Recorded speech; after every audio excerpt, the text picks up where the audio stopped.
जय श्री कृष्ण. राधे राधे. मित्रांनो, आजची कथा तुमच्या विचार करण्याच्या पद्धतीला बदलून टाकेल. आपण नेहमीच कुत्र्याचं नाव घेतो, पण त्या वास्तवाकडे लक्ष देत नाही. जेव्हा रागात किंवा मजाकमध्ये आपण जेव्हा शिवी देतो, तेव्हा आपण विचार न करता कुत्र्याचं नाव घेतो. कुत्रा खरंच इतका तुच्छ आहे का? इतका निकामी आहे का? आपण कधी विचार केला नाही. ते भुकेला तहानलेला आपल्या दाराच्या बाहेर पडलेला असतो आणि आपण त्याला दुर्लक्षित करतो. पण शिवी देण्याच्या वेळी त्याचं नाव घ्यायला आपण त्याला विसरत नाहीत. म्हणून तुम्हाला विनंती आहे, फक्त काही वेळ काढून ही कथा नक्की ऐकावी. कदाचित तुम्हाला विचार करण्यास भाग पाडेल आणि तुमच्या विचारात एक सकारात्मक बदल घडेल. नमस्कार मित्रांनो, तुमचं स्वागत आहे आपल्या मराठी कपल या चॅनलमध्ये. एका शहरात रामू नावाचा माणूस राहत होता. एक दिवस तो रामू एका महात्म्याला भेटण्यासाठी त्यांच्या आश्रमात पोहोचला. तिथे त्यानं पाहिले की महात्मा लोकांना उपदेश देत होते. रामूने महात्म्याला प्रणाम केला आणि विचारले, गुरुदेव, माझ्या मनात एक प्रश्न आहे. महात्मा हसले आणि म्हणाले, बेटा, संकोच करू नकोस. तुझा जो काही प्रश्न आहे उघडपणे विचार. रामू म्हणाला, गुरुदेव, कुत्र्याला रोटी खाऊ घालल्याने कोणते फायदे होते? महात्म्याने हसत हसत सांगितलं, जर लोक कुत्र्याला रोटी खाऊ घालण्याचे फायदे जाणून घेतील तर त्यांचं जीवन सुखमय होईल. कुत्र्याला रोटी खाऊ घालल्याने 8 मोठे फायदे होतात. जो कोणी हेच फायदे समजून घेतील त्याला कधीच दुःखाचा सामना करावा लागणार नाही.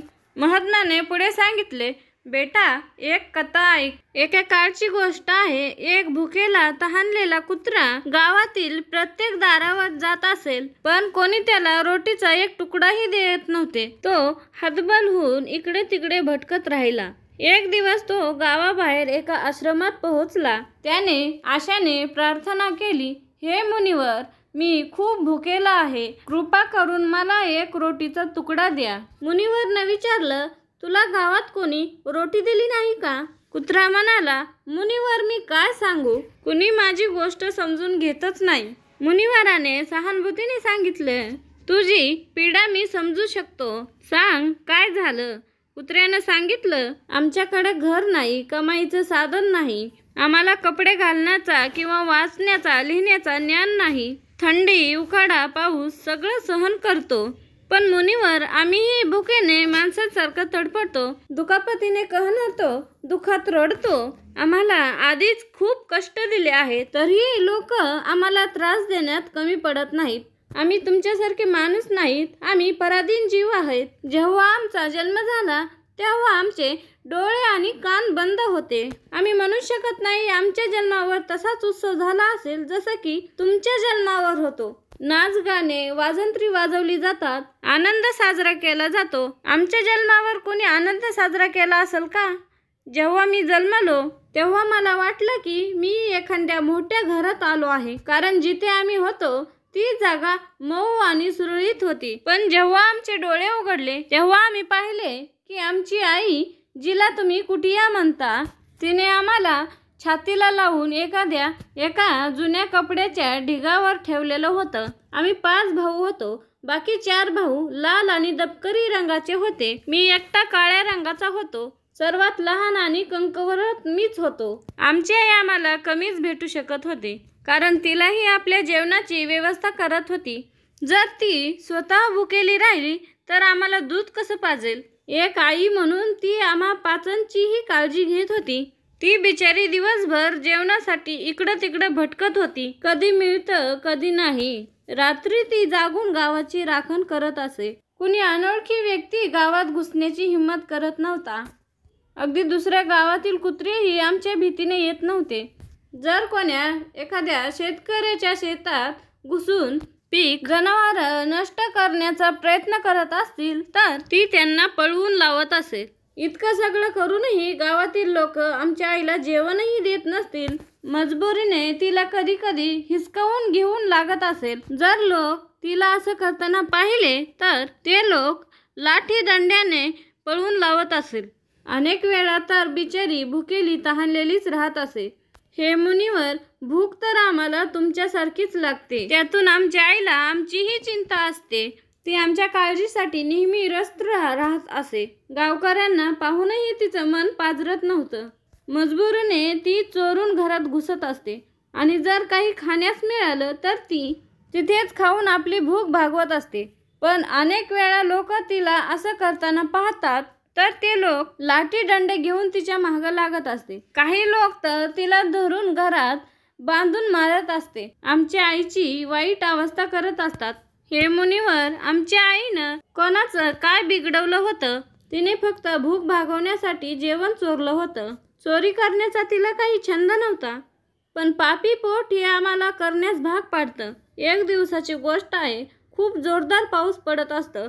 गारा पडत होत्या आणि थंड हवा वाहत होती. त्या कडाक्याच्या थंडीत आमचे 3 भाऊ मरण पावले.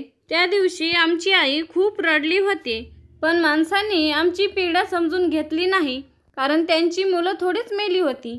मग तो कुत्रा म्हणतो, हे मुनिवर, आता आम्ही फक्त 2 भाऊ उरलो होतो. आमची आई आम्हा दोघांची चांगली काळजी घेऊ लागली. एक दिवस त्याच गावात एका शेठाची मेजवानी होती. तिथे अनेक प्रकारच्या मिठाया बनत होत्या. शेठाजीच्या घरी खूप पाहुणे आले होते. आमची आई जेवणाच्या शोधात तिथे वारंवार जात होते, पण लोक तिला हकलून देत होते. कोणालाही तिच्यावर इतकी दया आली नाही की तिला 1 रोटी तरी द्यावी. 1 रोटी देण्याने त्यांचं काय बिघडलं असतं? माझी आई वारंवार शेठजीच्या अंगणात जात असे आणि दूर उभा राहून पाहत असे. जेव्हा मेजवानी सुरू झाली आणि जेवण वाढू जाऊ लागलं, तेव्हा ती तिथे जाऊन शेपूट हलवू लागली. तेव्हा जेवण वाढणारा माणूस काही कामाने आत गेला.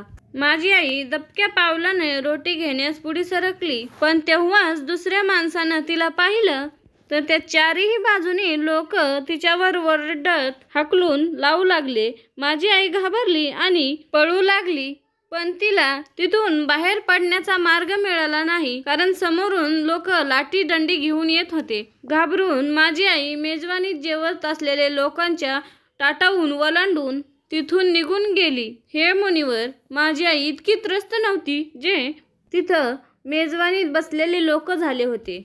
ते सगळे उठून उभे राहिले आणि म्हणायला लागले की कुत्र्याने ओलांडलेले जेवण भ्रष्ट झालेले आहे. ते आपसात चर्चा करू लागले की आता काय करावं, कारण खाणं खराब झालं आहे. शेठजी तर फुटफुटून रडू लागले. काही लोक म्हणू लागले, भाऊ, कुत्र्याने जेवण ओलांडल्याने जेवण खराब कसे झाले? तिने खाण्यात तोंड थोडंच घातलं आहे. ती फक्त वरून ओलांडून गेली आहे. शहरात लोक तर कुत्रे पाळतात, त्यांना घरात झोपवतात आणि जेवण देतात. यात काही वाईट गोष्ट नाही, पण त्यांच्यातील काही मोठ्या घराण्याचे होते आणि त्यांच्या बोलण्यानं कोणाचंही चाललं नाही. ते म्हणायला लागले, जेवण तर भ्रष्ट झाले आहे, हे आता खाण्यायोग्य नाही. शेवटी त्यांचंच म्हणणं योग्य झालं आणि ते अन्न गोरगरिबांना वाटण्यात आलं. त्या दिवशी आमच्या आईला पोटभर जेवण मिळालं. असं सुख तिने आयुष्यात कधीही अनुभवलं नव्हतं, पण हे सुख तिच्यासाठी मोठी आपत्ती ठरलं. जेवण करून ती तिथेच आरामात पडली होती, तेव्हा सेठ दंडा घेऊन तिथे पोहोचला आणि तिला वाईट मारहाण करू लागला. तिला पळण्याची संधीही मिळाली नाही. दंड्याच्या माराने ती दुखापतीने ओरडू लागली. आईची वरड ऐकून दगडही वितळला असता, पण त्या निर्दयी शेठाला जराशी दया आली नाही. तो सतत मारत राहिला. आईची आवाज पूर्ण गावात घुमू लागली. तेव्हा काही लोक तिथं आले आणि शेठाला म्हणाले, शेठजी सोडा, भुकेत माणसाची बुद्धीही खराब होते. ही तर एक जनावर आहे, हिला चांगलं वाईट काय कळतं? आता तिला मारून तुम्हाला काय मिळेल? लोकांच्या समजण्यावर शेठनं तिला मारणं थांबवलं. मोठ्या मुश्किलीने आई आमच्याकडे परत आली. तिने येऊन आम्हाला सगळी कथा सांगितली. आम्ही 2 भावांना विचार केला की कुत्र्याचं जीवन किती वाईट आहे. माणूस 1 रोटीसाठी आम्हाला किती चोरांसारखं मारतं.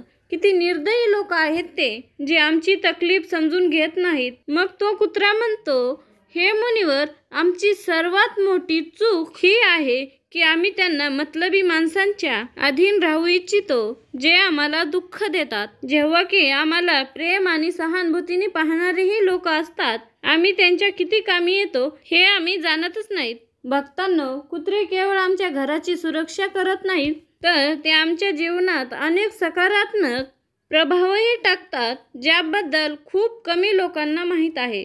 महात्म्याने सांगितलं होतं की जर माणूस कुत्र्याला रोटी खाऊ घालण्याचं महत्त्व समजून घेईल तर तो जीवनातील अनेक संकटांपासून वाचू शकतो. कुत्र्याला रोटी खाऊ घालण्याने 8 असे फायदे जे जाणून तुम्ही आश्चर्यचकित व्हाल. जेव्हा घरात रोट्या मांडलेल्या जातात तेव्हा त्या जुन्या परंपरेनुसार पहिली रोटी गायीसाठी आणि शेवटची रोटी कुत्र्यासाठी ठेवली जात असते.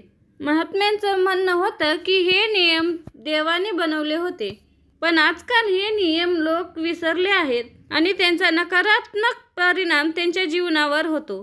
पहिला फायदा, कुत्र्याला रोटी खाऊ घालण्याने घरातील ग्रहदोष कमी होतात. महात्म्याचं म्हणणं होतं की जर शनीची दशा चालू असेल तर कुत्र्याला रोटी खाऊ घालण्याने शनीचा प्रभाव कमी होऊ शकतो आणि व्यक्तीच्या अडचणी सोप्या होऊ शकतात. दुसरा फायदा, कुत्र्याला रोटी खाऊ घालण्याने तुमची किस्मत चमकू शकते आणि घरात नकारात्मक ऊर्जाचा नाश होतो. तिसरा फायदा हा असा पाऊल आहे जो माता लक्ष्मीची कृपा आकर्षित करतो आणि घरात कधीच धनाची कमतरता राहत नाही. चौथा फायदा, कुत्र्याला रोटी देण्याने कर्जातून मुक्ती मिळू शकते आणि जर आधीच कर्जात असाल तर त्यातून सुटका मिळू शकते. पाचवा फायदा, तुम्ही नेहमीप्रमाणे कुत्र्याला जेवण देत असाल तेव्हा हे तुमच्या व्यवसायात प्रगती आणते. तर मित्रांनो, व्हिडिओ जर आवडला असेल तर व्हिडिओला लाईक करा, चॅनलला सबस्क्राईब करा आणि हो एक छोटीशी कमेंट करा.